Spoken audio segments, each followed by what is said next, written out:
மகிழ்ச்சியோடு கர்த்தருக்கு ஒரு பிரதர் ஒரு ஐயா சொன்னாரு, ஐயா நம்ம ஆராதனை மகிழ்ச்சியோடு கர்த்தருக்கு ஆராதனை செய்யணும் பைபிள சொல்லியிருக்கு.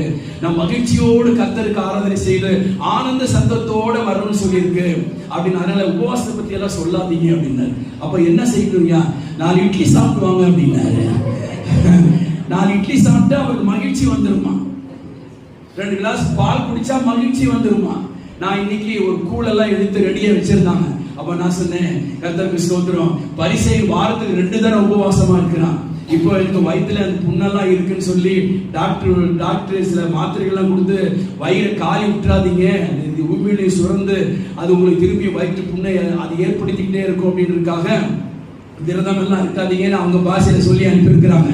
கர்த்தருக்கு ஸ்தோத்திரம், அல்லேலூயா. அவர் ஒரு கிறிஸ்டியன் டாக்டர்ஸ் தான். கர்த்தருக்கு ஸ்தோத்திரம். அதனால வெள்ளிக்கிழமை இருக்க முடியுது இல்ல. அதனால நீங்க எல்லாம் ஜெபம் பண்ணும்போது 12:1 நானும் அந்த விசுவாசி குடும்பங்களுக்காக ஜெபம் பண்ணுவேன். கர்த்தருக்கு ஜெபங்கள் நடக்கும்.